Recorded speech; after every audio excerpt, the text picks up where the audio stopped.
we talked about the transition. We talked about the big overview picture. And I think we're going to drill down really more specifically into education and educational needs in the community that you were seeing in conversation with call them subject matter experts. Yeah. What you see in your scholarship program that you're doing, right. the holes that maybe exist that the community can help step in and fill, and maybe even where the city or the counties maybe. There's some needs there where they can step in and help. Right. So some of those were outlined, but we did. We danced from mountaintop to mountaintop to mountaintop. Yep. And it was a lot of fun. I mean, we could have done it for another 3 hours, but much better served with beer, by the way. That's right. But I just felt like particularly in the education, we ought to go into a little bit of the minutia because that really is the guts of it. Right. I mean, when you look at our dropout rate, and you look at our median household income, and you look at the crime rate, there's a direct correlation there. Yeah. I mean, it's just, it's undeniable. It is. And when I was running, I mean, you put that on the front of your deal, and I was doing my best to run as fast as I could from it. Right. Because it's just not something you fix in 30 days or less. That's right. You can't, or 100 days or less. Well, I mean, how about 100 years? Yeah, right. Yeah, absolutely. So but you can't deny it is just present. It's just something that we've got to address. And I just wanted to hear you talk a little bit more about that, and maybe where we can add value, and I'll feed off of you, and we can go from there. Well, so again, I mean, it's so there's no shotgun approach, no silver bullet, but there's no one thing that caused it either. That's right. So that makes it harder to resolve. That's right, and we talked about another part of the transition report was how siloed or segmented a lot of the efforts are, because it's not just one thing. If it were just one thing in Rocky Mount or any other city, then we would have been able to have one organization or maybe 10 organizations working together doing the same thing. But so many different pieces. But the educational piece, if not that you asked for one word, but one word that really jumps out is just cultural. Sure. And not cultural in black or white or Christian or whatever, but it's just a Rocky Mount, Eastern North Carolina, I would argue. Sure. Culture where education, it's not where it needs to be. And I think I think the brain drain that we face in Rocky Mount, given our proximity to Raleigh, the attractiveness of Greenville, even for a lot of younger people, I think that we end up, what I saw, and this is just my perspective, was that there's a bit of a perpetual unpreparedness for the next level of life after high school. Right. And there's so many people who, are raised by well-intentioned parents and counselors and teachers and community members, well-intentioned, leave Rocky Mount. And I'm sure it's the same, the caveat to that is I'm sure it's the same if you grow up in West Charlotte or Southern Durham. I think there's always, depending on maybe neighborhoods, leave, right? And I think at our core, we want to leave, and I argue should leave at some point where we're from to go off and see greater things. But I have yet, and I know a lot of people, 32, 33, between 27 and 32, who are from Charlotte, and they're not viewed as a failure if they leave Charlotte and then come back. Right. It's well known that they can be successful, they can be prosperous, they can live their best life, so to speak, in Charlotte. And I think that's the difference. It's not the leaving part. It's the, when I came back. This is the best you could do. Yeah. It's like when I came back, it's like, well, I mean, are you okay? Is everything okay? Why are you back in Rocky Mount? I mean, that was really, I had to explain that so much my first year or so here. And for the year before when I was coming back, He said, have you been to Lincoln, Nebraska? Yeah, right. Yeah, but I think that's a brain drain was a recurring theme in that culture that perpetuates it. To raise kids, run and never look back. And if you come back, something's wrong. Right. Yeah. Well, let's talk about it a little bit. I'm just, I'm listening to you and I'm going through the members in my high school graduating class, plus or minus a year or two. 'Cause Yes. that's your group, That's sure. right? Sure. Yep. I'm one of the few that actually came back. And that was because there was an enterprise for me to be able to participate in. That's right. That's right. Outside of that, I'm not sure that I would have, So it is interesting you mentioned that. And many of those folks have never come back, Right. Right. And as their parents are beginning to pass away, because we're kind of getting of that age, Yep. I'm seeing less and less and less and less of them. Yeah. And that used to be one of the cool things about being in town, is that folks would always circle through. That's right. Eventually, you get a chance to catch up on with folks, and that was great. Yeah. The other thing I'll say is I've been amazed at the number of people who did stay here that I haven't seen in 35 years. Yeah. Until I decided to run, we just lived in a completely different world. I mean, how is it that I didn't see somebody at Harris Teeter or hell, Piggly Wiggly for that matter? Or I don't. It's not like I stay in my little, within a mile of my house. Right. I've always been all over town. How is it that I've managed to miss people for that long? Yeah. So it is interesting that you start talking about that culture of thinking of how we're defining success based on, did you go off and are you, did you become a rock star, or if you came back, was that because you felt like you failed and you needed to call it a regroup? That's right. Come back and lick your wounds, sort of Yeah. deal. And one thing that you touched on that also came about, and not necessarily, I know we're talking about education today. But I think it's all part of it, right? It's just about it's about the path. That's right. That's right. And education just is really a tool, a pathway toward. That's right. So I think that's important. Yeah, no, it is. And you made a good point about, there was an enterprise here that you could participate in. Right. And I think that, it's the numbers don't lie when they suggest where Black boys especially, but particularly children of color, they have lower grades, lower performance in the classroom in Nash Rocky Mount.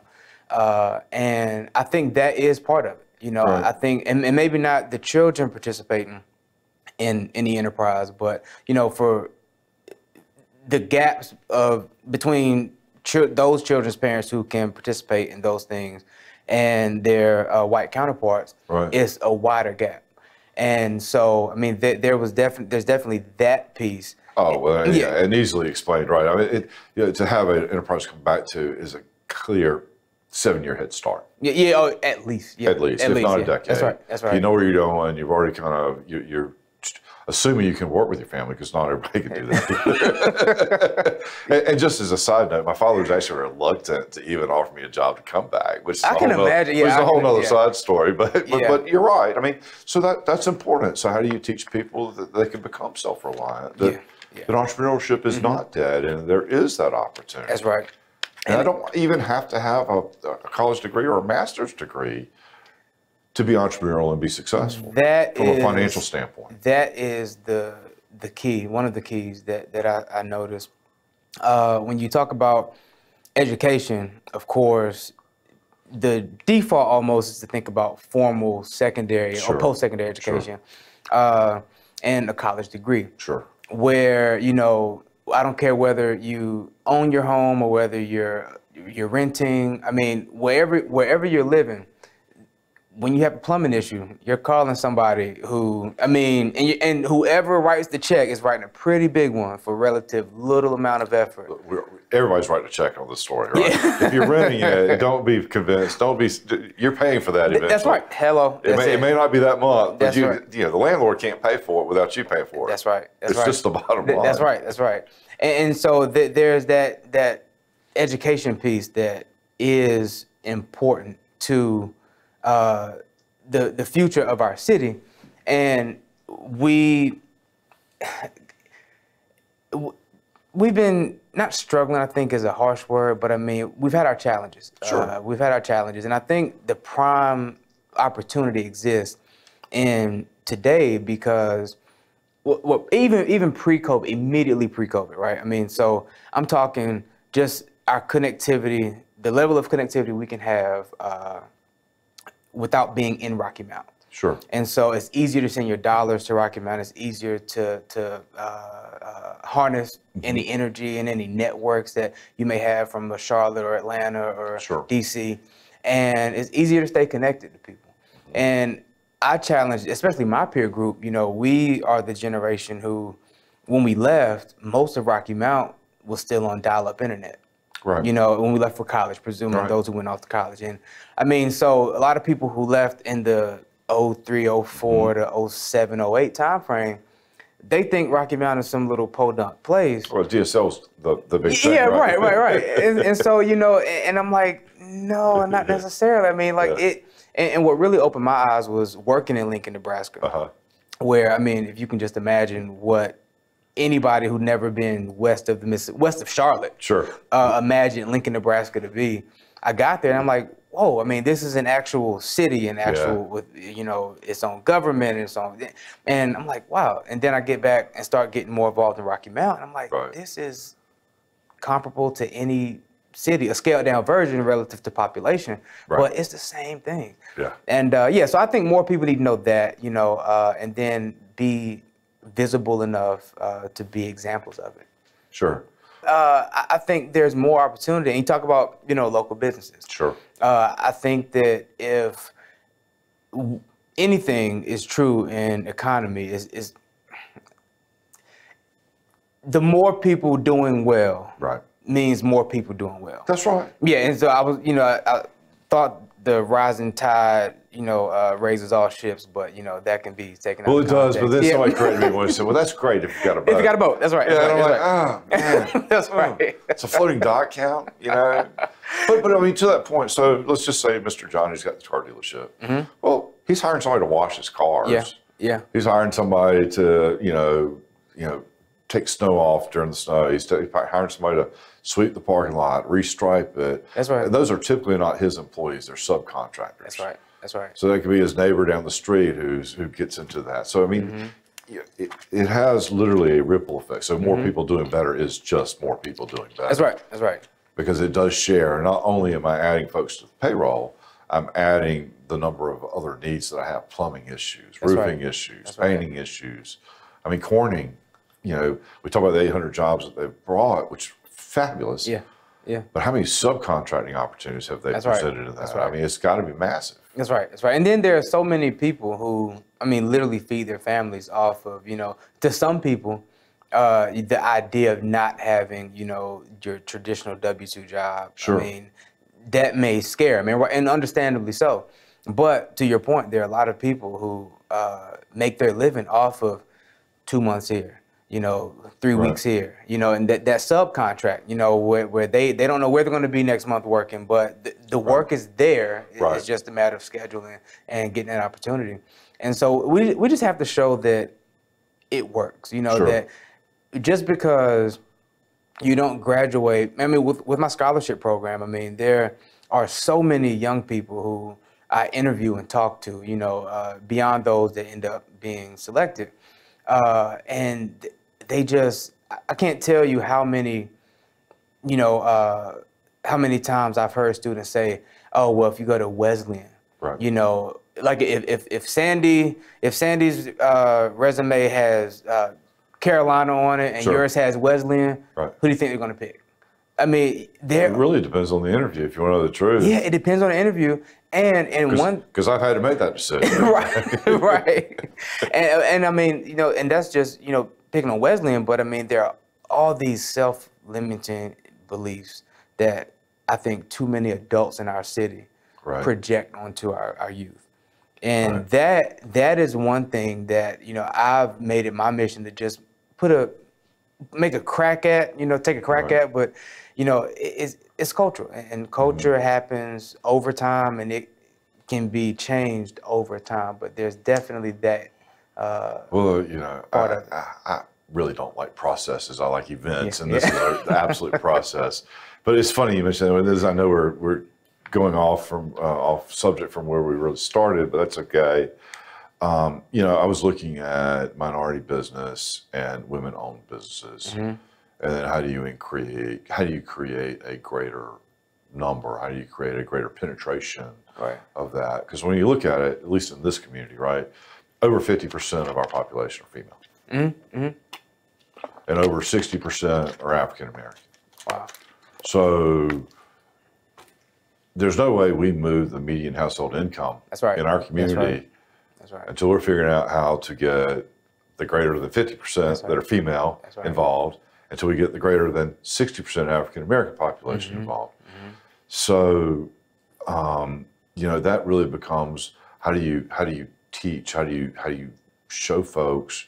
How do you train folks to be able to participate in that? Yeah. And when you start looking at contracts that the city gives, for instance, it's really not that many. I mean, we spend a lot of money, but it's stuff like buying chemicals for the water treatment plant. Well, it's a big number, Right. but that's not really something that, if I were in the, well, it's just hard to get in that business. I can imagine. There might be something I could, painting, for instance, or contract work. But then how do you teach people how to do contract work? And not only that, how do you teach them how to manage finances, how to scale, and how to borrow money, and all of those different things. And I think in those cases, many cases, the mind is the limiting factor. Right. I just haven't imagined myself there. Yeah. Well, so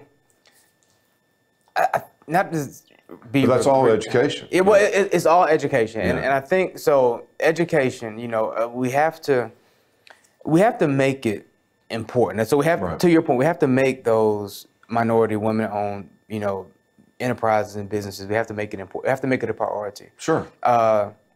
When we talk about education, just to tie in a little back to that, we have to make that important. And what better way to make it important than making your teachers important? Sure. One thing we discussed was like an incentive program. That was one recommendation out of that. It was the, just doing things like, free lunch or free box of donuts, or, maybe talk to some larger developers, maybe, $20 off of a rent if you're a younger or new teacher, little things that make people feel appreciated. And you were there for a lot of those meetings where a lot of people, the biggest thing was, we don't feel appreciated. We don't feel appreciated. We don't feel appreciated. Because no teacher, I don't care whether you're teaching in LA or Raleigh or Rocky Mount, you're not doing it for the money. Oh, no. You're not doing it for the money. No. But the impact you're having societally and on each individual is massive. That's right. I mean, I can name the teachers that touched me, and I can tell you why. And I'm how old? Yeah. And just like yesterday when I mentioned those names, it's just. That's right. It matters that much. That's right. So we gotta make it important and make it a priority, and then make all the players. Because a lot of times, as a society, we go down the road of education is struggling, right? Sure. And then let's throw money at it, and let's throw money at the kids, or let's be reactive. Right. But reactiveness only gets you so far. Well, oh gosh, we're going to play this game. How do we know education's failing? Is it failing because I literally can't read, or is it because I'm not testing well? And if it's because I'm not testing well, are we on the same curriculum? Or, there's so many levels to that. You pull it back, and at the core, it really is just about, I guess, making sure that kid feels affirmed. That's right.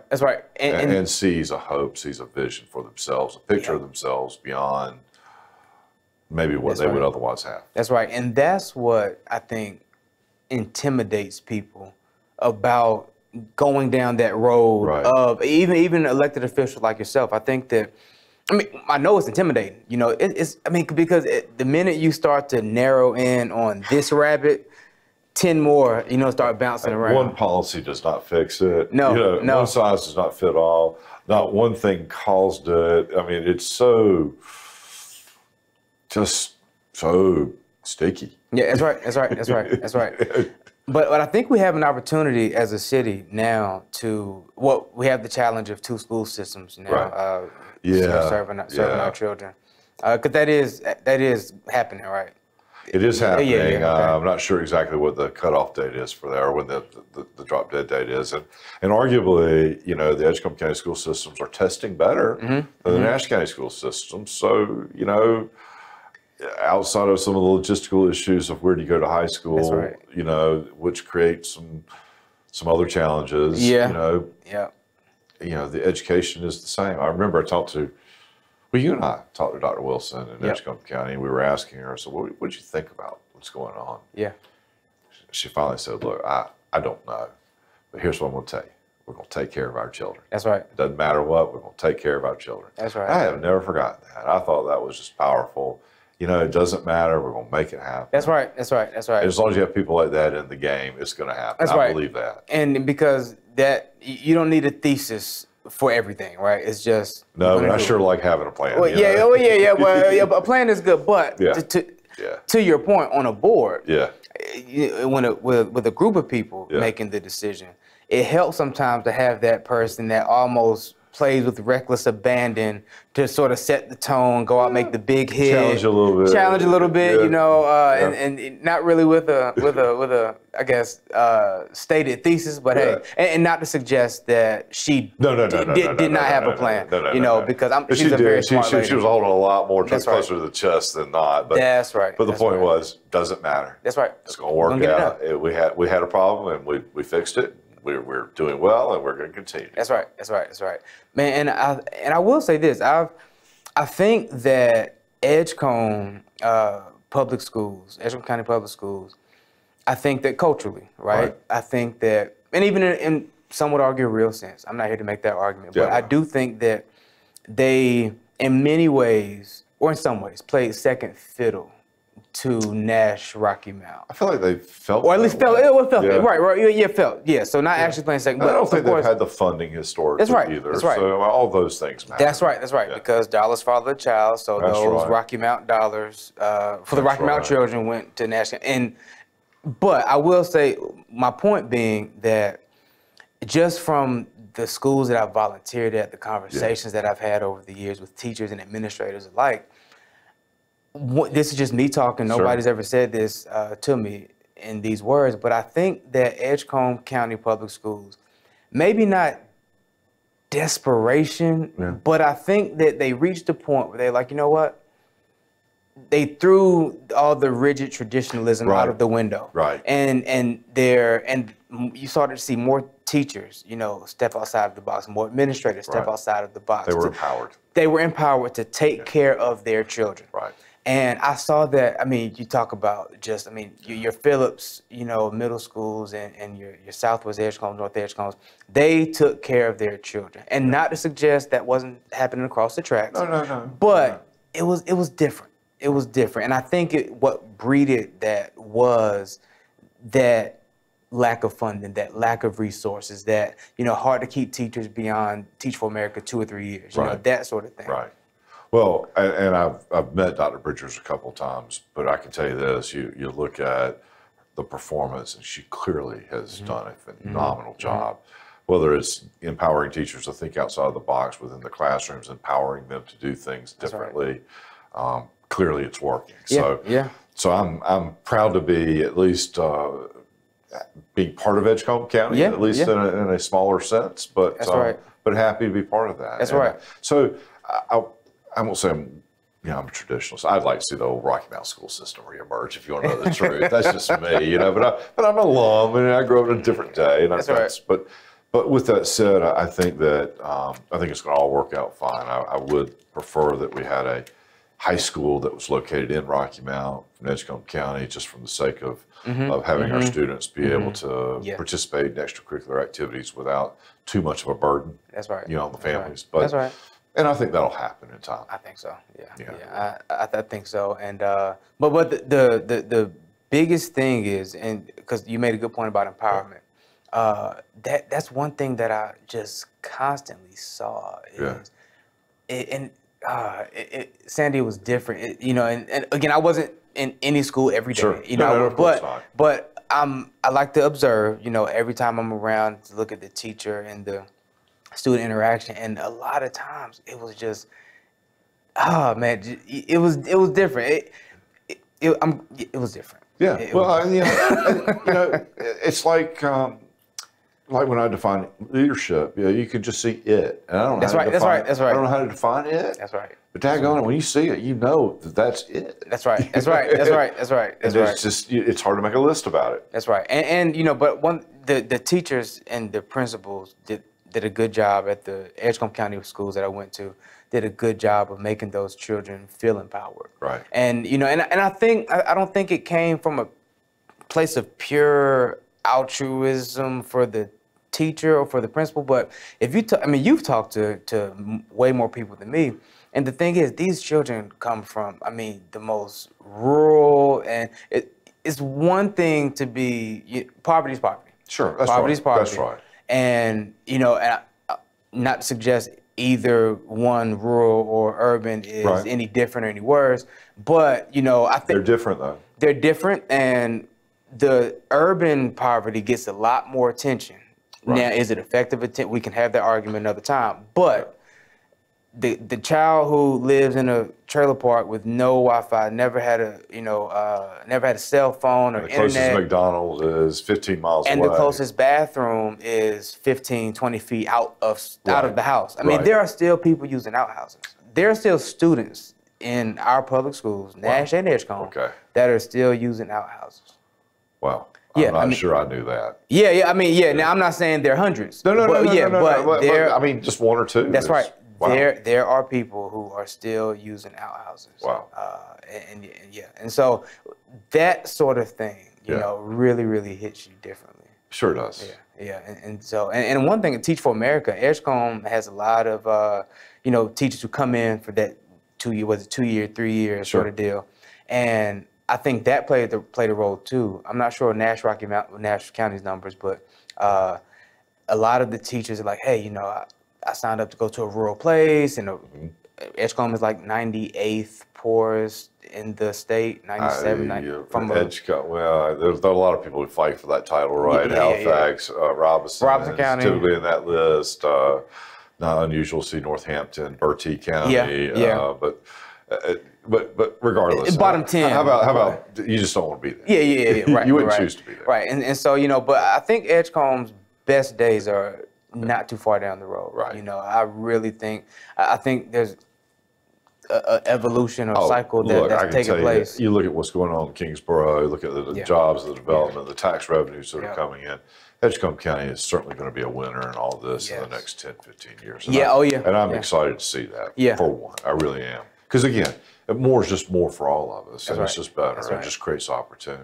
That's right, and I'm excited about what's to come, and I think, you know, once the drama plays out with Sure. the split of the school system, Sure. which is never easy. I think there's no way this could be easy, but I think once we get to where it is what it is, I think we'll get our bearings on both sides of the track and keep it going.